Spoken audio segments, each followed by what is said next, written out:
نہیں کا آپشن لے رہے ہیں اور بات کریں کہ نظریہ نہیں تھا اور بنا قربانی کے تو پھر پھل بھی نہیں ملتا ہے. ابصار صاحب ایک اور جو خبر تھی ہم نے ابتدائی میں بھی بات کی, سابق وزیر اعظم کے جو رائٹ ہینڈ تھے اعظم خان, بہت ان کے پاس طاقت رہی اور بہت کچھ ہم نے ان کے بارے میں سنا اور جانا گزشتہ دور حکومت میں.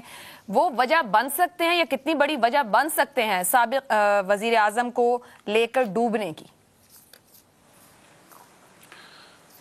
جب تک ان کی طرف سے کوئی بیان نہیں سامنے آ جاتا, قانونی بیان, ویسے نہیں, مجسٹریٹ کے سامنے, اور اس پر وہ سٹینڈ بھی بعد میں لیتے ہیں, تو تب تک تو میرا خیال ہے کہ اس پہ تبصرہ کرنا لا حاصل ہے. ایسی بہت ساری باتیں ہم سنتے رہتے ہیں. میں تو یہ تک سن چکا ہوں کہ بشرا بی بی جو ہے وہ وعدہ معاف گواہ بن رہی ہیں عمران خان کے خلاف, اور عمران خان وعدہ معاف گواہ بن رہے ہیں بشرا بی بی کے خلاف. تو ایسی بہت ساری باتیں مارکیٹ میں چلتی رہتی ہیں.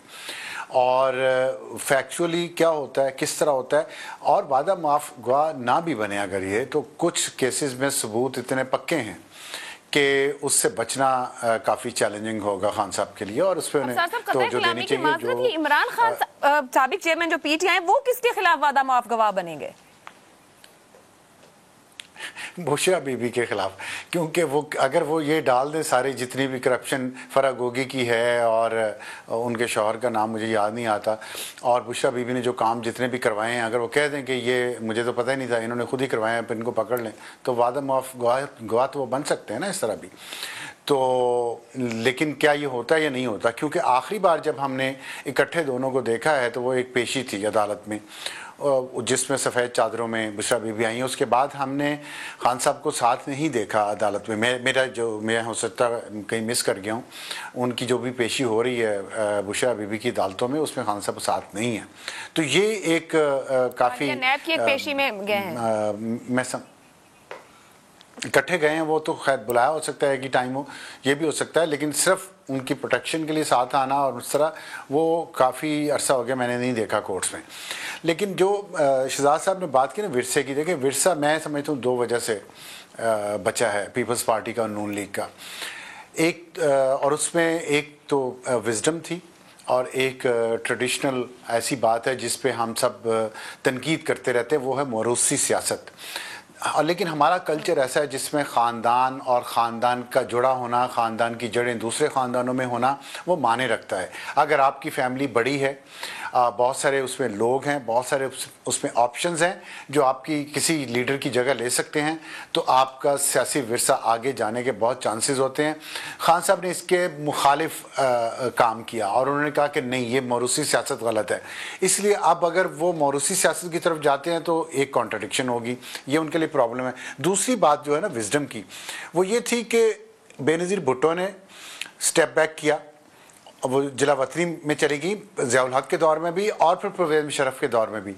نواز شریف نے بھی اسی طرح کیا, وہ پہلے جلا وطنی میں ان کو سزا بھی ہوئی, جلا وطنی میں وہ چلے گئے سعودی عرب, اور سیاست کو چھوڑ کے اور جاوید ہاشمی کو پریزیڈنٹ بنا کے.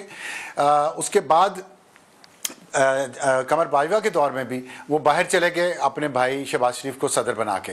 تو ان کی پارٹی بے نظیر بھٹو کی پارٹی بھی اس لیے بچی, اور اس میں مخدوم امین فہیم صدر تھے, اور پی ایم ایل این بھی اسی لیے بچی کہ انہوں نے سٹیپ بیک کیا اور اپنے کسی ٹرسٹ وردی لوگوں کے حوالے پارٹی کی, اور وقت نے ثابت کیا کہ جتنا بھی کوئی پاپولر لیڈر ہو پارٹی کا ہیڈ, مثلا بے نظیر بھٹو کے ہٹنے کے بعد مخدوم امین فہیم, اور نواز شریف کے ہٹنے کے بعد جاوید ہاشمی یا چودھری شجاعت یا شہباز شریف, اصل جو طاقت ہے نا وہ بے نظیر بھٹو کے پاس ہی رہی اور پھر نواز شریف کے پاس ہی رہی. تو عمران خان صاحب کو بھی یہ سیکھنا چاہیے کہ اصل طاقت پی ٹی آئی کی خان صاحب کے پاس ہی رہے گی, چاہے وہ اس کو کیا نام ہے آپ نے کہا کہ کانٹرڈکشن ہوگی, پر عمران خان صاحب کانٹرڈکشن کو یو ٹرن کا نام دیتے ہیں, وہ اس کو یو ٹرن کہتے ہیں, اور وہ بہت کنوینئنٹ ہے. وہ کہتے ہیں کسی بھی گول کو کرنا, تو کیا جو آپ نے آپشن دیے جو کہ ماضی کے لیڈرز کرتے رہے, عمران خان باہر جانے کو ایک آپشن کے طور پر لیں گے؟ کیونکہ اس پر وہ بار بار کہتے ہیں کہ خون کے آخری قطرے تک, اور مجھے کہا جاتا ہے میں نہیں جاؤں گا, بٹ ڈفرنٹ طرح کی رپورٹ سامنے آئی ہیں پچھلے کچھ دنوں میں. کہیں یہ بھی رپورٹ ہوا ہے کہ جانا بھی چاہتے ہیں, مگر وہ خود جو کہتے ہیں وہ نہیں جانا چاہتے. وہ یہ آپشن لیں گے اپنے آپ کو سیو اور اپنی جماعت کو سیو کرنے کے لیے؟ سیکھیں گے اس کو؟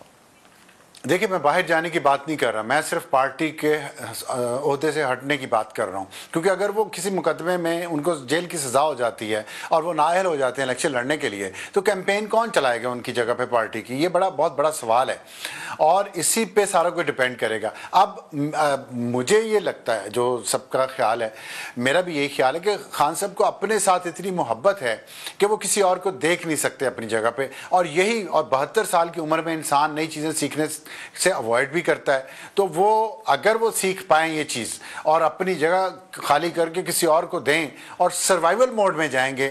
دیکھیں سروائیول موڈ جو ہے نا، یہ طاقتور اور عقل مند لوگوں کا شیوا ہوتا ہے۔ خان صاحب کے پاس سروائیول موڈ، وہ یو ٹرن لیتے رہے ہیں اقتدار میں پہنچنے کے لیے۔ اب انہیں یہ لگتا ہے انہوں نے اقتدار دیکھ لیا اور انہیں اپنی عوامی پاپولیرٹی پہ اتنا زوم ہے کہ وہ سمجھتے ہیں کہ نہیں میں سب کچھ پلٹا دوں گا۔ یہ جو ان کے ذہن میں یہی چیز ان کے لیے بدقسمتی سے جو شیکسپیرین ٹریجڈی ہوتی ہے نا، وہ انسان کی خوبی ہی اس کی خامی بن جاتی ہے۔ تو جو ان خان صاحب کا جو طاقت ہے نا اپنے اوپر، کانفیڈنس، وہی شاید ان کی ناکامی بن جائے، اوور کانفیڈنس۔